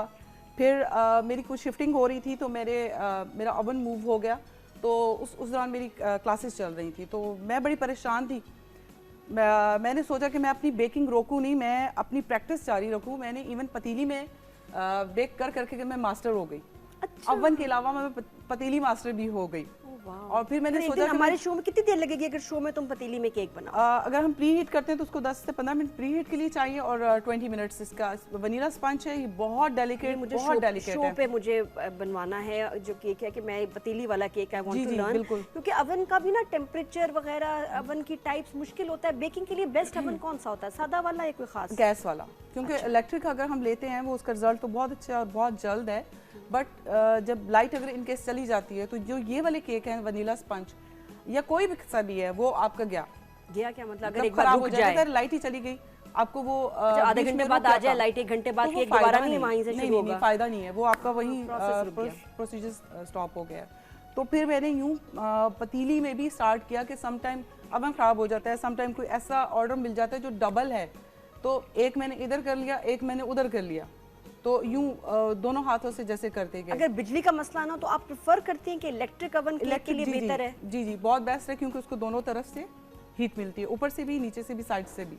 और कितनी देर में बन जाता है ये वनीला स्पंज? तो 10 to 12 मिनट्स का इसका टाइम है। अच्छा, स्पंजिंग जो ये स्पंज का ये बेस है केक की, मेन यही है। मेन यही जो लोगों का डिफरेंस, क्रीम का भी वैसे फर्क पड़ता है टू बी ऑनेस्ट, लेकिन ये कि स्पंज अच्छा होना केक के अच्छा होने की जमानत है। मैं केक एक्सपर्ट हूँ, आपको पता है, खाने में मैं इतने मुझे केक्स पसंद है, खास तौर पे प्लेन स्पंज केक जैम के साथ, या वो जो एक नहीं कॉफी केक मशहूर हमारे पाकिस्तान में, वो मुझे बहुत पसंद है, जो बच्चों को समझ नहीं आता what kind of cake is this. मैंने कहा बेटा हमारे बचपन का केक है। मुझे बचपन के जो सख्त हमारे केक चीनी वाले इतने पसंद हैं, लेमन टार्ट, वेफर केक, जो अब कहीं मिलते ही नहीं है। लेमन टार्ट भी मैं मास्टर हूं लेमन टार्ट में। बहुत दुख होता है कि मैं ये जो एक, तो असल में मैं बताऊं बर्बादी कब से आई, बर्बादी ऑफ बेकरी आई जब पाइनएप्पल केक आया और जब ब्लैक फॉरेस्ट केक। बिल्कुल 90s में 80s में इतने कमाल हमारी बेकरीज के केक्स थे, यूनिक से केक थे, और जैसे ये पाइनएप्पल आया ना साहब, मेरा केक का शौक मारा है इस पाइनएप्पल केक ने। जो घर आते थे, बहुत सारे केक्स आते थे, और उस वक्त ये होता था कि घर आ रहे हैं केक्स तो भी ज़्यादा वो वैसे ना ज़्यादा खरीदे, तो जो केक आता था पाइनएप्पल, ब्लैक फॉरेस्ट, मैं रोती थी, डब्बा खुलता था, मेरा चीख चिल्लाती थी, मैं रोती थी, नहीं मुझे केक नहीं चाहिए, क्यों लेके आते हैं अंकल सारे, और उसमें नफरत हो गई मुझे। एग वाइट क्या होता है, एग वाइट है उसमें, एग वाइट इतना गंदा लगता था। ये स्ट्रॉबेरी का, ये क्या कहते हैं, वनीला, क्या नाम है, पाइनएप्पल एंड ब्लैक फॉरेस्ट। मैं कल उस दिन यही अपनी बेटी को बताई थी, मैंने कहा डाउनफॉल ऑफ बेकरी आया जब पाइनएप्पल और ब्लैक फॉरेस्ट केक आया मार्केट में, 90s में या 80s and, I don't know, but it was the end of good baking products. वरना जो 80s में हमने एंड में केक खाए हैं बचपन में, वो एक आता था पिंक केक, उसके ऊपर ना रोस्टेड बादाम, आय हाय हाय हाय, और वेफर केक मेरा फेवरेट। उसके बाद ये जो है ना, तो कस्टमाइज केक जो है उसके बाद ही स्टार्ट हुए, ये कोई लगता है मुझे मिशन था। कस्टमाइज केक जो है वो फिर इसके बाद स्टार्ट हुए ना, कि अब क्योंकि वो हर वो किसी की 2000 चॉइस नहीं है। जी, 2000 के बाद फिर ये फैंसी केक्स आ गए, बल्कि मुझे लगता था कि ये कब जो है ना ये पाइनएप्पल और ब्लैक फॉरेस्ट केक खत्म होगा, और फिर थोड़ा सा चेंज आया केक्स में, चॉकलेट के जो केक्स आए, मूस केक, तो फज केक, तो फलां केक, फ्लोरल केक आ गया उसमें, वेडिंग केक्स भी उसमें, जैसे ये बाहर का ही ट्रेंड था, लेकिन अब माशाल्लाह हमारे यहाँ भी ये चीज़ पहचानी जाती है कि वेडिंग केक्स क्या हैं और सिंपल केक क्या है और आम केक क्या है। अच्छा, बेकिंग का बेस है ये स्पंज केक, अगर ये सही होगा तो आगे चीजें ठीक हो जाएंगी। अच्छा, थोड़ा सा इसका प्रोसेस भी बताएं सादिया। अच्छा, और साधु साधु मतलब बहन को कहते हैं, उसका नाम भी सादिया है, तो सादिया आप मुझे इसमें बताइएगा जरा, कोई खास पॉइंट्स भी बताएं टू कीप इन माइंड, ताकि आपका केक अच्छा फ्लफी मजे का बने। एक तो ये कि जब भी जो बिगनर है वो थोड़े से स्टार्ट करे, बहुत बड़े से नहीं कहे कि पहले दिन ही कहे कि जी मैं 4-5 पाउंड का केक बना लूँगा, हमेशा 2 से या 3 से। और सबसे जो बेस्ट टिप मैं आपको आज बताऊँगी, जो कि लोग बताते नहीं हैं, 25 ग्राम फ्लावर पे जितनी चीनी है उतना ही मैदा होता है, जितनी भी चीनी है उतना मैदा है। 25 ग्राम पे चीनी आप मोटी चीनी या कैस्टर शुगर प्रेफर करेंगे? मोटी चीनी लें, क्यों मोटी क्यों? क्योंकि उसको आप बीट करने के चक्कर में आप अंडे को सही बीट करेंगे। अगर तो आप आइसिंग शुगर ले रहे हैं, आप दूसरी बारीक चीनी ले रहे हैं, तो जल्दी डिसॉल्व हो जाएगी और आपका अंडा बीट हुआ है कि नहीं हुआ आपको नहीं पता। अच्छा, आपने जो मशीन्स में बात की, आप वो वाली मशीन आपने ली है जिसमें ये बीटर स्टैंड के साथ लगा होता है, बीट होता रहता है और आप आराम से अपने बाकी काम करें? वो मुझे वो भी रख लें तो बेहतर नहीं है? वो मैंने इसी पॉइंट ऑफ व्यू से मंगवाई थी और इसी उसमें के बाज़ का ज़्यादा ऑर्डर आ जाते हैं मेरे, लेकिन उसमें वो इतना टाइम लगा देती है वो मशीन, ज़्यादा हाथ से टाइम लगा देती है। ये तो एक तो खुद चल रही है क्लॉकवाइज, दूसरे हम इसको एंटी क्लॉकवाइज और क्लॉकवाइज खुद भी घुमा रहे होते हैं, इसकी स्पीड डबल हो जाती है। यही चीज एक के साथ एक बोल लगा होता है जिसमें आप ये रख के छोड़ के साइड पे हो जाए। वो डो के लिए बेस्ट है। जब डोनट्स वो यूज कर सकते हैं, बजाय हाथ से करें, हाथ से तो थक जाएंगे नहीं। इसका रिजल्ट जल्दी आएगा आपको अगर हाथ से करें। हाँ, रिजल्ट यूँ मतलब 5 मिनट्स में आपका बैटर तैयार है, उसमें आपके 15 से 20 मिनट लग जाते हैं, क्योंकि अपनी फास्ट स्पीड भी कर दो तो उसने एक ही उसमें रूटीन में घूमना है, एक ही साइड पे घूमेगी वो क्लॉकवाइज एंटी क्लॉकवाइज। इसमें हम बोथ साइड्स पे, यानी इसका व्हील भी चल रहा है और हमारा हाथ भी चल रहा है, इसको डबल पावर मिल जाएगी। उसके जो वो मशीन है वो डो वगैरह बनाने के लिए बेस्ट है। मैं जैसे डोनट्स बनाती हूँ, क्योंकि वो मतलब आपका वेस्ट हो रहा है ना, बिजली का बिल ये भी तो आपने देखना है ना। 1-2 केक बनाए तो उसमें तो हम बिजली के बिल को काउंट नहीं करते हैं, गैस के भी बिल को काउंट नहीं करते, लेकिन जब एज अ बिजनेस स्टार्ट करें तो ये सारी चीज़ें आती हैं, इवन बॉक्स तक भी आपका उसमें इंक्लूड होगा। तो वो डो बनाते हैं जब स्पेशली डोनट्स बने तो वो बेस्ट है, अदरवाइज ये 2 मिनट में काम आपका खत्म हो गया। हाँ ठीक है, अच्छा जी, अब प्रोसेस शुरू करेंगे और पॉइंट्स बताएंगे। चीनी आ गई, मैदा आ गया, 25 ग्राम पर 1 अंडा है। अच्छा, ये नॉर्मल मैदा और सेल्फ रेजिंग फ्लावर की चॉइस हो तो क्या लेना चाहिए? नहीं, ये ऑल पर्पस फ्लावर, इसमें ऑल पर्पस फ्लावर ही चलेगा, मैदा सेल्फ रेजिंग। जी। हम सादिया की टिप्स सुन रहे हैं, अब आपकी टिप्स शायद डिफरेंट हो, बट ये वो टिप्स हैं जो बेसिक टिप्स हैं, और ये बहुत जो बड़े कामयाब, मैं तो अभी बिगनर्स हूँ, बट बहुत जो कामयाब शेफ़ हैं, बहुत पेस्ट्री शेफ़ है, ये उनकी रेसिपी है जो आम हमें नहीं पता चलती। 25 ग्राम पर 1 अंडा है, जितनी चीनी है उतना मैदा है, तो 1 अंडे पे हम ये 3 अंडे लिए हैं मैंने, और ये 75 ग्राम मैदा है हमारा, और 75 ग्राम ही चीनी है। और स्केल ज़रूर होना चाहिए, कप्स की मेजरमेंट पे कभी भी सही नहीं रहता। ये हम चीनी ले लेंगे, और मोटी चीनी लें तो ज़्यादा अच्छा है। अच्छा, अंडों की क्वालिटी भी मैटर करती जी, है, कभी फ्रेश अंडे बहुत बुरे निकल आए तो। अच्छा, अंदर से खराब अंडा हो ना, केक आपको पता है बेकरी जो खासतौर पे बेकार बेकरीज होती हैं, हाँ, उनमें ये होता तो है कि अजीब अंडे गंदे सस्ते खराब वो भी डाल देते, पता ही नहीं चलता केक में कि क्या उसका बस ये हाल है कि आप 1 बाय 1 एक चीज़ किसी चीज़ में डालें। मुझे पता है ये मेरे बिल्कुल फ्रेश एग्स हैं, इसलिए मैं उनको बगैर किसी टेंशन के यूज़ कर रही हूँ। ठीक है, ये हो गए हमारे। एक्सक्यूज मी,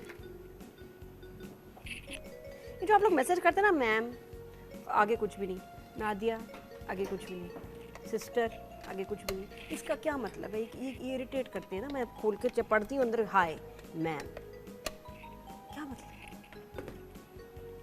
अच्छा, वनीला एसेंस लेंगे हम। वनीला एसेंस तो लाजमी है हर केक में, ये इसका बेसिक है। वो वनीला एसेंस इसलिए यूज़ होता है कि अंडे की स्मेल नहीं आए। ठीक है, बाकी इसके अलावा हम किसी भी फ्लेवर का एसेंस ऐड मज़ीद कर सकते हैं, खुशबू के लिए, एरोमा के लिए। ये थोड़ा सा मैं इसको करूँगी ताकि चीनी उड़े नहीं। उड़ रही है। अच्छा, इसमें किस किस्म के यूटेंसिल्स, प्लास्टिक, ग्लास या ऐसे स्टील के बर्तन में बेहतर होता है? ये स्टील के बर्तन में बेहतर है, क्योंकि ये ठंडा रहता है। क्रीम आप ये बातें नहीं बता रही हैं, बहुत चला के छुपा रही है साथ, ये मैं नहीं खेल रही, मैं जा रही हूँ। बताएंगे नहीं सारी बातें मुझे। स्टील जो है ठंडा रहता है। छुपा क्यों? याद नहीं रहा। मैं नहीं बेकरी खोलूंगी, मान से मैं बता रही हूँ, मेरे घर में भी बिजनेस करने का कोई मूड नहीं है। हाँ, सिंगापुरियन राइस का बिजनेस कर सकती हूँ, सिर्फ मुझसे वो ठीक बन रही है।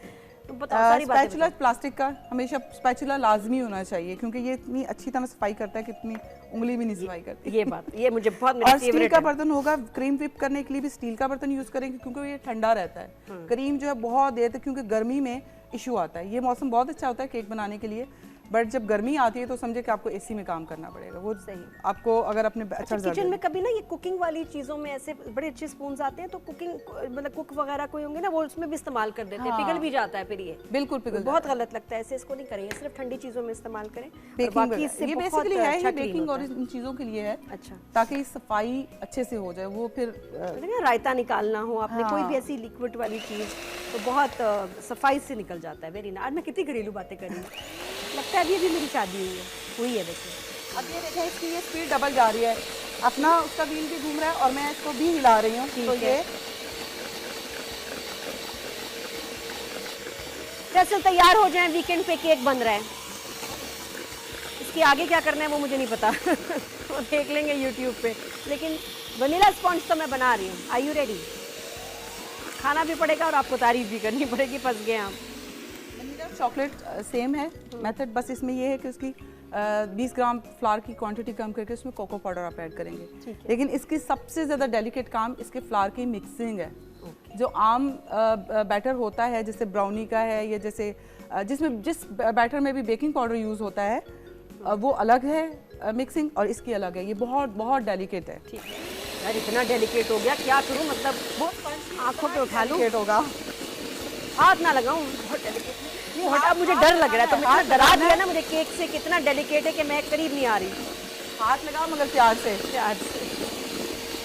जी नादिया अजीज कह रही हैं सादिया का ड्रेस उनको बहुत प्यारा लगा, तो नादिया से आपको क्या प्रॉब्लम है? नादिया ने इतनी मेहनत की है, you are ignoring me, what is wrong with you? तवज्जो मेरे वल। जी मैसेजेस आ रहे हैं, आप बेकिंग से रिलेटेड सादिया से कुछ पूछना चाहती हैं तो बताएं। अच्छा, आप कितने का केक सेल करती हैं?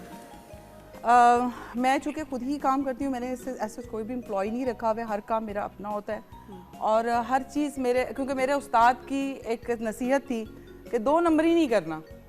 क्यों 2 नंबर ही नहीं करोगे? जब नंबर 1 चीज़ यूज़ करोगे तो आपके टेस्ट के लिए लोग भागे आपके पास। बड़े आपके उस्ताद फ्रैंक हो रहे हैं। नहीं, उन्होंने हमें एक टिप दी थी ड्यूरिंग हमारी ट्रेनिंग के, सही, कि गलत चीज़ नहीं इस्तेमाल करनी। लोग गलत चीज़ इस्तेमाल करते हैं, हल्की चीज़ यूज़ करते हैं, हम नहीं। इंग्रेडिएंट्स पे नो जो कॉम्प्रोमाइज। क्रीम आइसक्रीम में यूज़ होती है वो क्रीम यूज़ की जाती है। अच्छा, तो तुम्हारा कितनी कॉस्ट आती है ऐसे उसके? ये 1 पाउंड का 2 पाउंड का? तकरीबन ये 1.5 पाउंड का है। इसमें क्या कितने का आप ये सेल करती हैं? वैसे 2 पाउंड का ज़्यादा सेल किया जाता है, तो उसकी क्या प्राइस होती है? मोर देन 2 पाउंड्स का ही होता है, बट मैं 700 पर पाउंड देती हूँ वनीला, और 900 पर पाउंड चॉकलेट का देती हूँ, क्योंकि मैं चॉकलेट बाहर से मंगवाती हूँ, मैं यहाँ से लोकल यूज़ नहीं करती।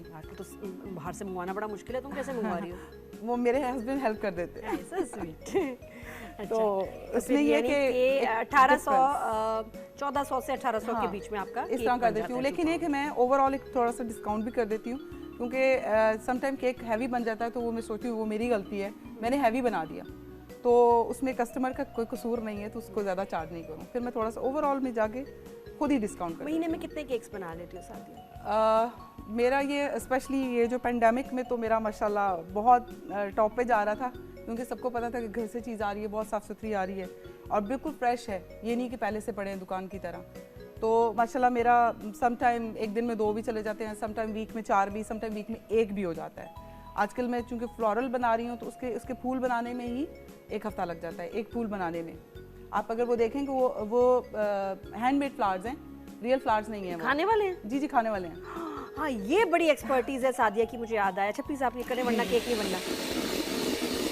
सादिया की जो केक में खास बात ये कि जो डेकोरेशन की तमाम चीज़ें एडिबल हैं, क्योंकि मुझे कभी चीनी के फूल मज़े के नहीं लगे।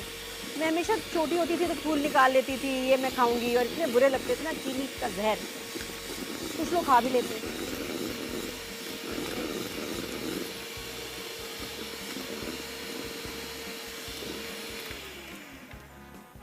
Very nice.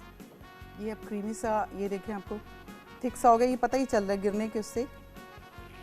बहुत अच्छी कंसिस्टेंसी इसकी आई है। 3 एग्स एंड फ्लावर कितना है? 75 25 ग्राम्स पे 1 अंडा है। अच्छा, और जितनी चीनी है फिर 3, और जितनी 75 ग्राम्स फ्लावर में 75 ग्राम्स शुगर है। तो ये हम बिल्कुल इसको, अब क्या हुआ?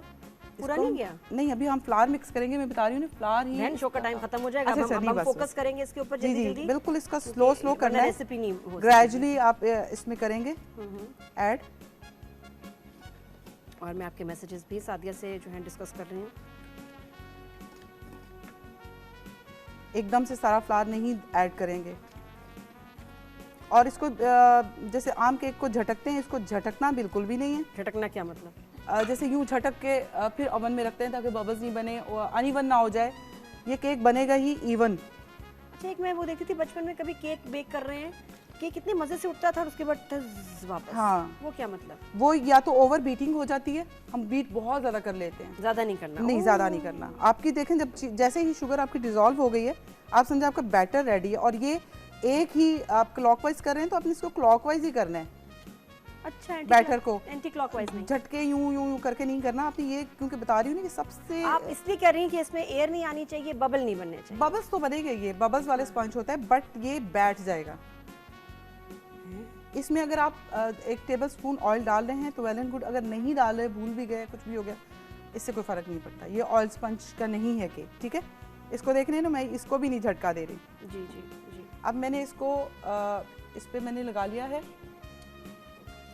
बस अब मेन तो एक्चुअली हमने आपको यही बताना ठीक है। था कि भाई ये बैटर बनाते वक्त किस चीज़ का ख्याल करें। ठीक है जी। बैटर बना के जो सबसे ज़्यादा ख्याल करना है कि इसको बहुत प्यार से आपने अपने बर्तन में डालना है। और बर्तन भी वो लें जो आपके मेजरमेंट के हिसाब से है। ये नहीं कि ये ले लिया और इसमें आप 150 ग्राम का केक बना रहे हैं, 125 ग्राम का केक बना रहे हैं, ये 75 ग्राम का ही बनेगा। हाँ, बहुत बड़ा नहीं होना चाहिए वरना फ्लैट केक होगा। नहीं, वो बाहर निकल जाएगा, उबल जाएगा बाहर। छोटा अगर वो हुआ कंटेनर, हाँ। बड़ा हुआ तो कोई मसला नहीं है, बड़ा होगा तो फैल जाएगा। ये आपका बैटर तैयार है। अब इसको किस और इसको बिल्कुल बड़े प्यार से प्री हीटेड 180 डिग्री पे कितनी देर प्री हीट करना? 15 मिनट, 12 to 15 मिनट्स। और उसमें टूथपिक्स जो मारने का एक वो है, वो नहीं। एक केक का एक टाइम होता है, किसी भी कुकिंग चीज़ का टाइम होता है सर्टन। जब वो टाइम आपको दे दिया गया, उसका मतलब इसके दौरान वो चीज़ तैयार है। अगर उससे पहले वो जलना शुरू कर दे तो? हाँ, अगर आप अवन बहुत तेज़ रखे हुए हैं फिर वो ज़रूर जल जाएगा, बट 180 पे नहीं जलेगा। वो नहीं जलेगा। 12 से मिनट में आप इसको तैयार है। और आप इसको या पतीली में रख दें, प्री हीट पतीली में, या फिर अवन। अच्छा, मैसेज आया था कि आप डेकोरेशन जो है केक का, वो सामान कहाँ से लेती हैं?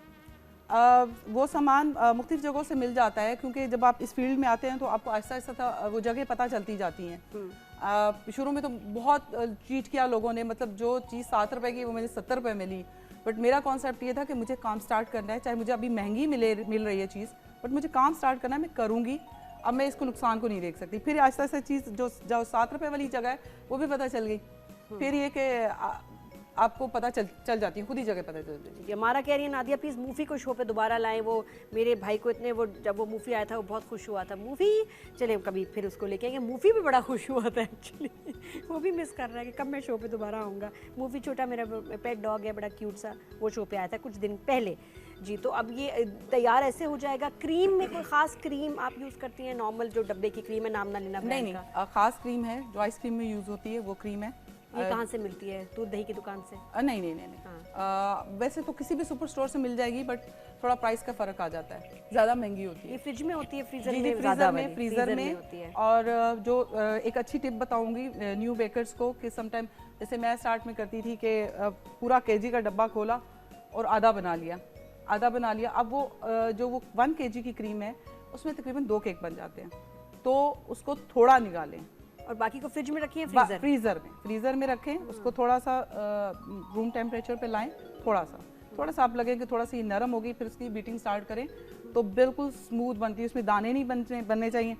टेक्सचर ऐसे बनना चाहिए कि पीछे से आपका जब निशान बनना शुरू हो गया तो समझे आपकी क्रीम रेडी है। अच्छा, मुझे बेस्ट लगता है ऊपर डेकोरेशन से ज़्यादा फ्रेश फ्रूट, क्योंकि डेकोरेशन की बहुत सारी चीज़ें मज़े की नहीं होती हैं। खूबसूरत बहुत होती हैं बट मज़े की नहीं होती हैं। फ्रेश फ्रूट वाला केक होता है आई प्रेफर, ताकि क्योंकि वो खाया जाएगा सारा जो सीजनल आपका फ्रूट है। Thank you so much Sadia, show पे आप आई, बड़ी अच्छी बातें हुई। आपके बच्चे ऑनलाइन पढ़ाई कर रहे हैं? जी, बहुत अच्छी कर रहे हैं। चीटिंग कितनी कर रहे हैं? चीटिंग नहीं कर रहे, क्योंकि वो जो बच्चा क्लास में टॉप पे जा रहा हो तो उसको पता होता है मैं चीटिंग नहीं करूँगा। नहीं करना। और वो ऐसे अच्छे ग्रेड्स लेने का क्या फ़ायदा कि जो चीटिंग से आपको ग्रेड्स मिले या रिजल्ट्स मिले। लेकिन अनफॉर्चुनेटली ऐसा हो रहा है ऑल ओवर द वर्ल्ड कि ऑनलाइन के जितने चैलेंजेस हैं उसमें सबसे बड़ा चैलेंज ये है कि बच्चे अब जो कि ट्रैक पे आ गए हैं, रूटीन में पढ़ रहे हैं, अब उनका दिमाग चला गया है चीटिंग की तरफ। उनको एहसास हुआ कि यार इसमें तो हम बड़ी चालाकियाँ कर सकते हैं। एक स्टडी भी हुई उससे रिलेटेड कि यूनिवर्सिटी के बच्चे, कोई एक बड़ा नंबर ने मल्टीपल क्वेश्चन जब उनसे सवाल किया गया तो उन्होंने एक ही जवाब दिया, बहुत सारे बच्चों ने। तो जो एग्ज़ाम्स लेने वाले थे उन्होंने कहा थोड़ा सा इन्वेस्टिगेट करते हैं कि इतने सारे बच्चे मल्टीपल क्वेश्चन में से एक डी ऑप्शन जो कि गलत थी, सब ने उसी को क्यों मार्क किया। जब उन्होंने रिसर्च की, इन्वेस्टिगेट किया तो उनको एक बड़ी अजीब, बहुत अफसोसनाक चीज़ सामने आई। वो क्या थी हम आपको बताएंगे ब्रेक के बाद। Keep watching good morning.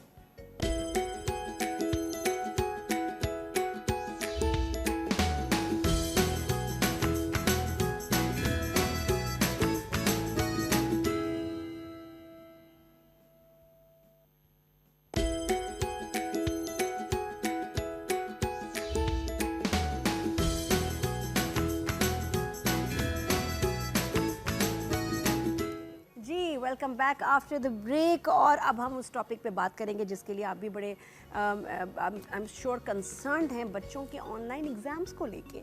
और एग्ज़ाम्स में लग रहा है कि टीचर्स के पॉइंट ऑफ व्यू से वैसी नज़र वो स्टूडेंट्स पे नहीं रख पा रहे हैं। उनके अपने एक्सक्यूजेज है कि जी इतने सारे बच्चों को हम कैसे देखें।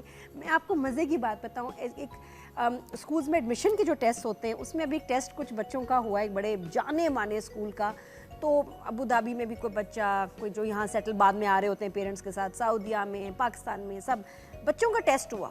पेरेंट्स परेशान, टेस्ट हुआ, हाँ इतना टाइम रह गया, ठीक है जी, ओके जी, आंसर लिखे, ये बच्चे। उन्होंने उसके बाद उन्होंने कहा कि जी ये आप जो हैं पेपर पे कॉपी करें और हमें व्हाट्सएप कर दें। तो पेरेंट्स ने पूछा कितनी देर में करें, कर लें अगले 2-3 घंटे में कर लें। मज़ेदार बात आप ये देखें कि उसके बाद आंसर्स लिख के व्हाट्सएप कर दें। हमने जो काम किया है ना पेपर पे हुआ वो टेस्ट। और ये मैं बहुत बड़े इंस्टीट्यूशन की आपको बात बता रही हूँ, कराची के। मैंने कहा जी व्हाट्सएप अप कर दें इवेंचुअली। हाँ, और अगर मैं बिल्कुल ही फ्रैंक हो जाऊँ तो मैं बताऊँ कि ये मेरे साथ हुआ, मतलब आंखों देखा हाल भी नहीं। And I was shocked. Then I called up the school में कि एक्सक्यूज मी, ये जो भी आपने टेस्ट कराया, ये तो मैं चीटिंग भी कर सकती हूँ, तो पेरेंट्स चीटिंग कर रहे होंगे। अगले 2-3 घंटे में जो आपको व्हाट्सएप करेगा ये रिजल्ट, वो तो ठीक कर देगा। नहीं बस अब तो यही तरीका है, उसके बाद हम इंटरव्यू में डिसाइड करेंगे। क्या अजीब बात है ये। आपको कोई ऐसा टेस्ट देना चाहिए था कि बच्चा वहीं उस वक्त ऑनलाइन करता और उसके बाद आप उसका रिजल्ट देखते। This is wrong. बस समहाउ उनको इतने बड़े महंगे स्कूल को लगा कि ये बेस्ट उनकी जो है ना टेक्निक है। इसी तरह कुछ बहुत ही फजूल टेक्निक्स पे एग्ज़ाम्स ले रहे हैं, बच्चे रिलैक्स हैं क्योंकि चीटिंग के मौके आसान हो गए हैं। ब्रेक से पहले मैं आपको बता रही थी कि इसी तरह यूनिवर्सिटी के ऑनलाइन एग्ज़ाम्स हो रहे थे। आई विल नॉट मेंशन किस कंट्री, किस सिटी में। अपने गेस्ट को भी बताऊँ, सुनिएगा कि बहुत सारे बच्चों ने ऑप्शन डी पे मल्टीपल चॉइस में डी को चूज़ किया। अब वो हैरान कि ये कैसे हुआ। उन्होंने इन्वेस्टिगेशन शुरू की, यूनिवर्सिटी को शक हुआ, पता चला सारे बच्चे, कोई तकरीबन 70-80 बच्चे जो थे, उनका आईपी एक घर और एक जगह से आ रहे थे। वो सारे बच्चे एक घर के एक हॉल में बैठे हुए थे। सबने अपना बैकग्राउंड चेंज कर लिया, किसी ने कुछ लगा दिया, किसी ने पोस्टर लगा दिया, किसी ने डेकोरेशन लगा दी, लेकिन सब बच्चे एक ही हॉल में बैठे थे और टिका के चीटिंग कर रहे थे। तो this is what is happening. और उसके लिए इंस्टीट्यूशंस और टीचर्स को और समझदार और तेज़ होना होगा। क्या मार्केट में ऐसे ऐप्स, ऐसी टेक्निक्स हो सकती हैं? आप भी एज एजुकेशनिस्ट प्लीज़ सुने आज के शो में, और खुदा के वास्ते ये बहुत ज़रूरी है, वरना ये बच्चे कल को जब डॉक्टर्स बनेंगे तो इन्होंने ही चुरिया कांटे हमारे पेट में छोड़ के सी देना है। जी हाँ, हम ही इनके हत्थे चढ़ेंगे। यही जो है हमारे, जो आगे हमने जब किसी ऑफिस या कहीं जगह जाएंगे, यही वो बच्चे जो चीटिंग करके आगे इनको रिजल्ट मिल जाएगा आउटस्टैंडिंग A+, इन्होंने जो है ना सिस्टम बर्बाद कर देना है, because they will not be qualified to handle any responsibility. ये बहुत सीरियस मैटर है। In a matter of 4-5 years ये बच्चे कल को हमें मिलेंगे यहाँ इन्हीं ऑफिसेज में, यही चला रहे होंगे सिस्टम, और ये क्वालिफाइड नहीं होंगे, ये चीटर्स होंगे। इसलिए इनको अभी पकड़ना बहुत ज़रूरी है। जी, तो ये जज्बाती बात के साथ अब शुरू करते हैं। सैयद मंसूर, सॉरी वो तो चले गए, ये क्या है, सैयद वजाहत साहब हमारे पास शो पे आए हैं। नासिर साहब भी हैं, अपना थोड़ा सा तारुफ भी करा दें। जी वजाहत साहब, अस्सलाम वालेकुम। बहुत शुक्रिया नादिया बुलाने का, और बड़ा अहम टॉपिक है बेसिकली। आप अपने थोड़ा सा एक्सपर्टीज बताइएगा ऑनलाइन क्लासेस के हवाले से। जी, मैंने बेसिकली, मेरा 17 साल का करियर था टेक्नोलॉजी का। 2017 में माइक्रोसॉफ्ट क्विट करके मैंने एक ऑनलाइन एजुकेशन प्लेटफॉर्म बनाया, लर्निंग पिच, जो इस वक्त पाकिस्तान का बेस्ट एडटेक प्लेटफॉर्म है according to PASHA. According to PASHA कौन है? पाशा एक सॉफ्टवेयर हाउस की एसोसिएशन बॉडी है। अच्छा। जिसकी वजह से हम लास्ट ईयर वियतनाम भी गए थे to represent Pakistan in the edtech space. Educational technology कहलाता है। अच्छा, वो मैं बचपन में नहीं मूवी में सुना था पाशा की भाषा। अच्छा। तो बहरहाल फिर नासिर रजा जैदी भी हमारे साथ हैं, चेयरमैन पाकिस्तान एकेडमिक कंसोर्टियम जो हैं, उसके आप चेयरमैन है, राइट? चेयरमैन है उसके। अस्सलाम वालेकुम, कैसे हैं नासिर साहब? ठीक है, बड़े अरसे बाद मुलाकात हुई। बिल्कुल जी, काफ़ी अरसे बाद। बीच में असल में आजकल जो सिंगल नेशनल करिकुलम है उसके ऊपर हम फेडरल गवर्नमेंट के साथ ऑन बोर्ड हैं, उसके ऊपर काफ़ी काम चल रहा है। तो there was a gap. Lahore, Karachi, Islamabad में काफ़ी सारे कंसल्टेटिव सेशंस हुए हैं, उसके ऊपर भी काम चल रहा था। तो स्कूल्स कुछ 1 फरवरी से एक्सपेक्टेड है? यस, इंशाल्लाह वी आर ऑल ऑप्टिमिस्टिक कि 1 से वो ज़रूर खुलेंगे। और अब ये है कि काफ़ी लंबा गैप आ चुका है, इंशाल्लाह। अब एग्जाम्स जो बच्चों के हैं आने वाले दिनों में होंगे? यकीनी तौर पे देखिए, यकीनी तौर पे, बल्कि जो लोग इस वक्त सुन रहे हैं उनकी नॉलेज के लिए मैं बता दूं कि चाहे वो फेडरल गवर्नमेंट हो या आपकी प्रोविंशियल गवर्नमेंट हो, अगर आप सिंध की बात करें, हर सतह के ऊपर, हर प्लेटफॉर्म के ऊपर क्लियर कट इंस्ट्रक्शंस दे दी गई हैं तमाम बोर्ड्स को, आगा खान बोर्ड, मैट्रिक बोर्ड और दीगर जितने बोर्ड पाकिस्तान में काम कर रहे हैं, कि एग्जामिनेशन इस साल होंगे। ये जो आपका करंट सेशन ऑन गोइंग है, ये बिना इम्तिहान के बच्चों को जो पास करने वाली बात है उसको बिल्कुल ख़त्म कर दिया गया है। तो वो जो बच्चे दुआएं मांग रहे हैं कि वे एग्जाम्स ना हो, प्लीज आप लोग ना पढ़ना शुरू कर दें, पढ़ने पे मेहनत अब तवज्जो कर लें, हाई टाइम हो गया, सीधे हो जाओ time. बच्चे सारे, और पेरेंट्स भी थोड़े से अलर्ट हो जाए। अच्छा, तो ये थोड़ा सा ऑनलाइन एग्जाम्स जो हुए हैं, वैसे असेसमेंट्स एग्जाम्स जो पिछले दिनों बड़ी मतलब चीटिंग चल रही है हर जगह टिका के। जी नादिया, बिल्कुल काफ़ी प्लेटफॉर्म पे रिपोर्ट भी हुआ, सोशल मीडिया पे भी ये खबरें सारी वायरल हो रही हैं कि ऑनलाइन लर्निंग की अगर आप बात करें, थोड़ा सा मैं वक्त लूँगा कि पाकिस्तान में अगर आप बात करें तो मुझे मालूम हुआ कि लाइक 76.8 मिलियन लोग इस वक्त आपके इंटरनेट यूज़र्स हैं। आप विकिपीडिया पे सर्च करा लें, और पाकिस्तान बहुत जल्द हो सकता है कि दुनिया के उन टॉप 10 ममालिक में शामिल हो जाए कि जहाँ पर हमारी यूथ में जो इंटरनेट की जो प्रॉक्सिमिटी है, जो यूजेज है, वो बहुत ज़्यादा हो गया है। तो अब हम ये नहीं कह सकते कि इंटरनेट जो है वो पाकिस्तान डेवलपिंग कंट्री है, इंटरनेट सबके पास नहीं है। अगर हम जियो फेंसिंग की जो सॉफ्टवेयर्स अवेलेबल हैं या गूगल मैप्स अवेलेबल हैं वो यूज़ कर सकते हैं, तो एजुकेशन में भी उसको हम प्रॉपर्ली इंप्लीमेंट कर सकते हैं। जहाँ तक आपने बात की ऑनलाइन एग्जाम्स में जो अल्टीरियर मोटिव्स के साथ बच्चों ने कुछ काम किया या वो धोखा देने में कामयाब हुए अपने तालीमी इदारों को, तो मेरा ख्याल है कि बहरहाल किसी हद तक जिम्मेदारी तालीमी इदारों के ऊपर जाती है। उनको प्रॉपर एप्लीकेशंस का, प्रॉपर टूल्स का यूजेज, देखिए नादिया, ये कहना बहुत आसान है कि जी ऑनलाइन नहीं हो सकता, हम उस जमाने से बाहर आ गए। We have to cope up with this situation. बाकी दुनिया में अगर कहीं सही हो रहा है तो यहाँ क्यों नहीं हो रहा? बिल्कुल हो सकता है, करने वाले बने। तो जी सर, आपसे भी मैं बात करूंगी। वजाहत साहब, आप क्या रिकमेंड करते हैं, क्योंकि हमें सॉल्यूशंस आज देने हैं, मसले भी बताएं और सॉल्यूशंस भी बताएं। अच्छा देखिए, इसके ना 3-4 चीज़ों पे हमें ख्याल करना पड़ेगा। सबसे पहली चीज़, एग्जामिनेशन के जो असेसमेंट का तरीक़ेकार है वो 2 चीज़ों का होता है। एक होते हैं ऑब्जेक्टिव एग्जाम्स होते हैं जहाँ पे MCQs बेस्ड चीज़ें आ रही होती हैं, चॉइसेस आ रहे होते हैं। एक होते हैं सब्जेक्टिव। अच्छा, ऑनलाइन एग्जामिनेशन में अगर MCQs बेस्ड हैं तो अमूमन उनको हैक करना आसान है, उनको क्रैक करना आसान है। अच्छा, उसके अंदर भी हमारे पास कुछ ऑप्शंस होते हैं। मिसाल के तौर पे, आप जो बच्चों के पास जब एग्ज़ाम्स आए तो आप उसकी ऑर्डर चेंज करते हैं। उसको, जिस बच्चे के पास पहला सवाल का ऑर्डर आ रहा था वो दूसरे के पास कोई और ऑर्डर आ रहा होगा, तो आप पहला ये तरीक़ेकार होता है। दूसरा तरीक़ेकार ये है कि जब एग्ज़ाम ख़त्म हो जाए तो आप बच्चे को ये मत बताएं कि उसका स्कोर क्या रहा है, गलत क्या था, सही क्या था, क्योंकि अगर आप ऐसा करेंगे तो maybe that could be shared with the other students as well. तो दूसरा ये तरीक़ेकार है। अच्छा, अगर आप MCQs ले रहे हैं। थर्ड, इसके अंदर ये है कि बेहतर होता है कि आप सब्जेक्टिव लें, क्योंकि सब्जेक्टिव में 2 तरह के सवाल होते हैं ना, एक व्हाट होता है, एक वाई होता है। अगर मैं व्हाट पूछ रहा हूँ तो ये तो सिंपल है, ये तो हिस्टोरिकल बेस्ड है। लेकिन अगर मैं वाई पूछ रहा हूँ तो यहाँ पे मुझे क्रिटिकल थिंकिंग आएगी। Why did he say this? सही बात है, उधर ही तो जाके जान निकल जाती थी, अरे कैसा सवाल आ गया। अब आप उसको तो इंटरनेट पे सर्च करना आपके लिए it was terrible to you, तो इसका ये बड़ा फायदा है। अच्छा, अब हम आते हैं टेक्नोलॉजी हमें क्या हेल्प करती है। There are different types of technological platform which helps to cater these requirement. एक चीज़ कहलाती है सिक्योर एग्जाम ब्राउज़र। फ्री है, डाउनलोड कर लें।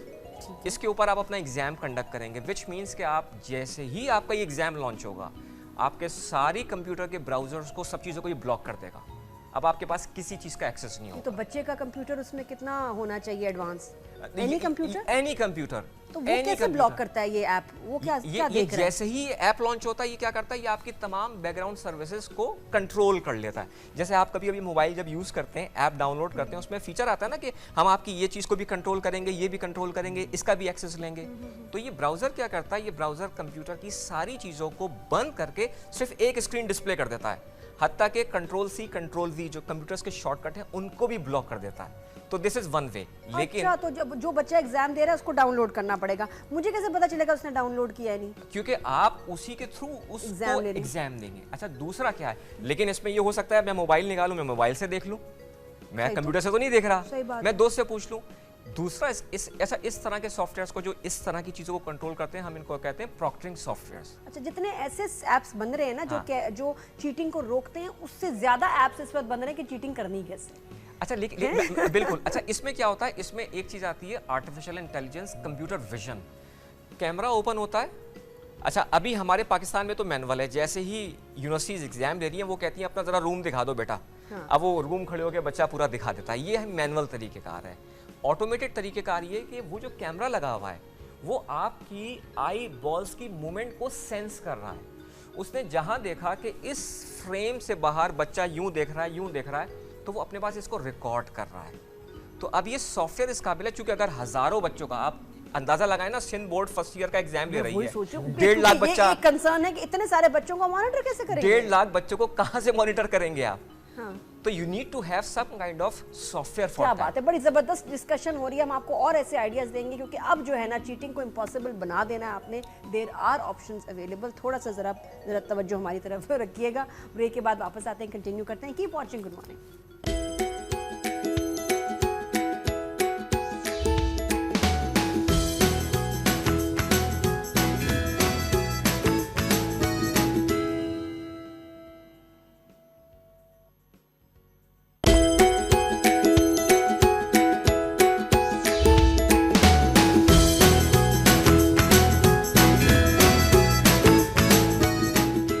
ज़बरदस्त। किसी ने पूछा है प्लीज़ हम ऑनलाइन चीटिंग कर कैसे सकते हैं? शाबाश बेटा, तुम तो मतलब तुम्हारे तो घर में ना अम्मी अब्बा का नंबर लेके पहुंचूंगी तुम्हारे घर तक मैं, फिक्र ना करो, अभी फ़ोन करवाती हूँ कुछ देर में। तो ये भी देखिए बच्चे, और ये बड़ी बात है कि बच्चे वाकई पूछ रहे हैं, आजकल सीख रहे हैं, लगे हुए हैं गूगलिंग में कि how to cheat online, how to cheat in the exam, और उनको ऐप्स भी मिल रहे हैं उसके, फ़ौरन ना ऐप्स बन जाते हैं। जब अच्छी चीज़ें इंटरनेट पे मौजूद हैं तो गलत शैतानी चीज़ें भी फ़ौरन, जो शैतानी दिमाग वाले होते हैं वो उस पर काम करना शुरू कर देते हैं। तो जी कौन से, हमें पता, जब हमें पता होगा ना कि तरीके क्या हैं सही चीटिंग के, तभी हम उसका तोड़ देख सकते हैं। अच्छा, एक जगह मैंने ये भी देखा है कि फॉरेन यूनिवर्सिटी जो कहती है मिरर लगाओ पीछे, अच्छा, वो पीछे एक मिरर लगा देते हैं तो बच्चे के सामने वाला जो एरिया है वो विजिबल हो जाता है कैमरे में।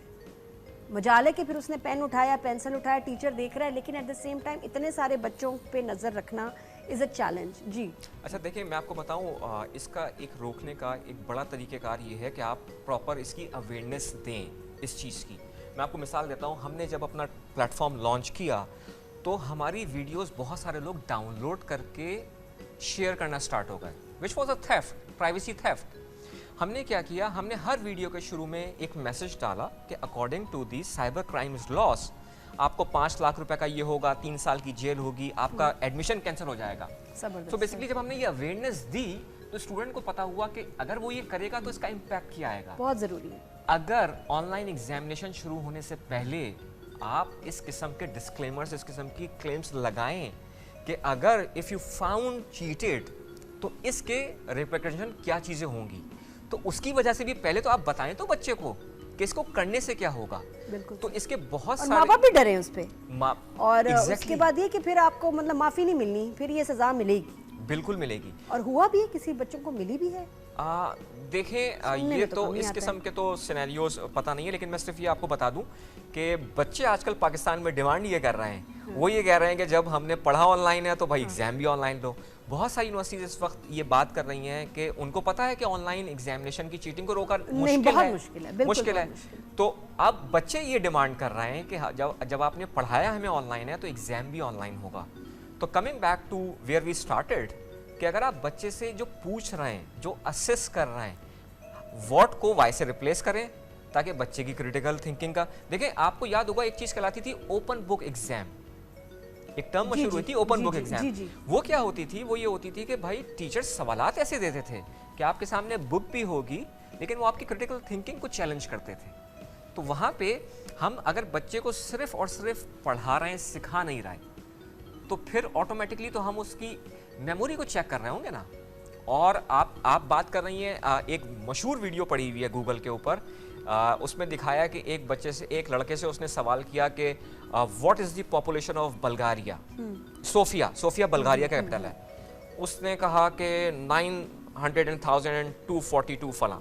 तो उसने कहा what is the temperature at Sofia, उसने एग्जैक्ट बता दिया। सही, जबरदस्त। अच्छा, अब उसने कहा कि आर यू अ कंप्यूटर, उसने कहा I have computer connected in my mind with chip. वो एक एक्सपेरिमेंट किया था उन्होंने। तो बात यह है कि जो डिवाइसेस आ रही हैं, जो एयरबड्स आ रहे हैं छोटे छोटे, आप इसको बहुत ज़्यादा देर तक इसको प्रिवेंट नहीं कर पाएंगे। You have to change the way assessment has been done. सही आपको बात असेसमेंट है। चेंज उसमें करनी आप पड़ेगी ना। ओपिनियन ऐसे सवाल बनाएं कि बच्चे को अपना ओपिनियन और एक एक्सप्लेनेशन दें। एक्सप्लेन याद आता पहले आता था Exact, कि जी जैक ने ऐसा क्यों किया, एक्सप्लेन। Explain. अरे भाई फंस गए हम। Exact. एक्सप्लेन वाले सवालों से ना हम भागते थे। व्हेन हाउ जो हो गया ना ये ठीक है, वाई आ गया, ये एक्सप्लेन आया तो हमारे लिए मुश्किल हो क्योंकि जाती। स्किल्स चेंज हो रही है ना। देखिए पुराने जमाने की स्किल थी, हम यूं फोन डायल करते थे, हमें फोन नंबर याद रहता था। हाँ। आज तो हम मोबाइल से निकाल के किसी का नंबर याद नहीं सवाए रखते, अपने कोई नंबर याद नहीं आई सिवाय अपने कोई नंबर याद नहीं नंबर को रखते। याद ठीक है, है, वो भी अपना ऐसे क्योंकि बताना होता है। जी नासिर साहब आप बताएं। मेरा ख्याल है कि बहुत अच्छी गुफ्तगू की वजह साहब ने, आई एम थॉरली इम्प्रेस्ड, बड़े फैक्ट्स को रेफर किया। I would like to add कि ये जो गुफ्तगू इस वक्त चल रही है यहाँ पर, कि जो पेरेंट्स जो जिन तक पैगाम पहुँच रहा है, ये है लेसन्स ऑफ कोविड। देखिए जहाँ कोविड बहुत सारी हमारे पास उसके जो नेगेटिव जो चीज़ें सामने आई, जो उसके रिपरकशन से, ये उसकी पॉजिटिव साइड है कि कोविड ने हमको ये सिखा दिया है कि लर्निंग के अंदर हमारे क्या फ्लॉज हैं। अगर हमारे बच्चे उसी रटिफिकेशन मॉडल्स के ऊपर चल रहे थे, उनको ऑनलाइन लर्निंग के अंदर भी प्रॉब्लम आई, और जो कॉग्निशन थी क्योंकि वो डेवलप नहीं हो सकी थी, तो लिहाजा प्रॉब्लम ने आना ही था, और कोविड ने इन सारी चीज़ों को निकाल के आपके सामने रख दिया है। नंबर 2 ये कि जो हमारे टीचर्स हैं, जो हमारे असातिज़ा हैं, उनको भी बहरहाल अब ये चीज़ रियलाइज़ कर लेनी चाहिए कि टेक्नोलॉजी को आपने सीखना है। टेक्नोलॉजी की avoidance is no more an option, बिल्कुल नो मोर एन ऑप्शन। और plus last but not the least कि जो हमारे पेरेंट्स हैं, चाहे वो ऑनलाइन लर्निंग में, तो आपने देख लिया कि पेरेंट्स की जो इन्वॉल्वमेंट थी बच्चे के साथ, बहरहाल वो 1000% बढ़ गई मेरा ख्याल है। वो तो कभी पहले ऐसा था ही नहीं कि बच्चे के साथ वालदा को बैठ के क्लास लेनी पड़ रही हो।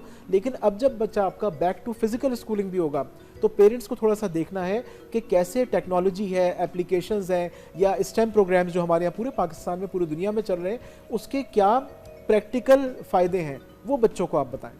सही, बहुत अच्छी बात है। जी सर, आप कुछ उसमें और कोई पॉइंट्स देना चाहेंगे, ऐसे एडवाइस? बिल्कुल बिल्कुल। तो मैं फिर वही उसी बात पे आएंगे कि हमें असेसमेंट को देखना चाहिए, कि हम असेसमेंट को चेंज करें। साथ साथ हम ये देखें कि पाकिस्तान में मेजॉरिटी यूनिवर्सिटीज़ जो है वो जो तरीक़ेकार यूज़ कर रही हैं, वो एक लर्निंग मैनेजमेंट सिस्टम्स के थ्रू अपने एग्ज़ाम्स को दे रही हैं, और जब वो दे रही हैं तो वो ज़्यादातर MCQs बेस्ड है। हमें उस MCQs का फिर पता है फुल फॉर्म होगी? मल्टीपल चॉइस क्वेश्चंस होते हैं ना आपके पास, ए बताएं, बी बताएं, बी। एग्जैक्टली। मुझे लगता है ऐसे जवाबों में चीटिंग करना बहुत आसान है। हाँ देखिए, ना? बिल्कुल। तो अच्छा, उस इवन देन आप उसमें भी चीज़ों को बेहतर कर सकते हैं। मैंने जैसे मिसाल दी थी कि आप फ़ौरन टेस्ट का रिजल्ट को पीयर ना करें, क्योंकि अगर आपने ये बता दिया कि क्या सही था, तो वो अपने पीयर से वो शेयर कर लेगा कि भाई ये सारी की सारी चीज़ें थी। और दूसरा, हम एक बात जो नहीं डिस्कस कर रहा है, जो सबसे अहम बात है, लेकिन वो बात ये है कि हमें ये देखना चाहिए कि बच्चा चीटिंग क्यों करता है, हम मोरालिटी के अंदर क्यों वीक हो रहे हैं। जब तक हम उस पे बच्चे को अवेयर नहीं करेंगे, हम बताएंगे नहीं कि इसका इवेंचुअली लॉन्ग टर्म लॉस क्या होगा, हमें इस किस्म की चीज़ों को भी अवेयरनेस फैलानी चाहिए। तो हमें दोनों तरफ से काम करना होगा। बिल्कुल। बाद में अगर अभी आप बच्चे को नहीं रोकेंगे, उसके बाद बच्चा जब कहीं काम करेगा, जॉब करेगा, और किसी बड़े स्कैंडल का हिस्सा बनेगा, किसी बड़े फ्रॉड का हिस्सा बनेगा, तब आप ये ना पूछिएगा कि मैंने तो तुम्हारी ऐसी तरबियत नहीं की थी, तुमने ऐसा किया क्यों? क्योंकि तब एक बहुत बड़ी एम्बैरेसमेंट बनती है पेरेंट्स के लिए, ख़ानदान के लिए, कि बच्चे ने ऐसी चीटिंग की, फ्रॉड किया। क्यों ये हुआ? स्कूल लेवल पे, कॉलेज लेवल पे आपने उसको टोका नहीं, रोका नहीं। छोटी छोटी ये जो चालाकियाँ होती हैं, चोरियाँ होती हैं, यही जो है इंसान को एक बड़ा क्रिमिनल बनाती हैं at another stage in life. Thank you so much for being on the show. बहुत शुक्रिया। मुझे सब बड़ा अच्छा लगा जो आपने एंड में मोरालिटी पे बात की है ना, बहुत ज़रूरी है ना, so क्योंकि हम मशीनों से डील नहीं कर रहे हैं। इसकी अगर हम है मशीन से डील कर रहे होते हैं, हम उनको रोक लेते हैं। ये इंसान है और इसके पीछे इसके जज्बात हैं, हमें उस चीज़ को, उस तरह से चीज़ों को समझना होगा, तो फिर चीज़ें बेहतर होंगी। Thank you once again. बहुत इंफॉर्मेटिव, मज़ेदार सेशन रहा। अभी भी हमारे बच्चे को गाइड करना, सुपरवाइज करना हमारा फ़र्ज़ है सही तरीके से। बेशक किसी एक चीज़ को ना अचीव कर पाएँ, सही तरीके से जाए। चीटिंग करके कुछ अचीव कर भी लिया तो क्या फ़ायदा, इसकी जो प्राइस है फिर सब पे करते हैं in a very very bad way. तो कल मिलेंगे इंशाल्लाह। अपना बहुत ख्याल रखिए। खुदा हाफिज़, take care and bye bye.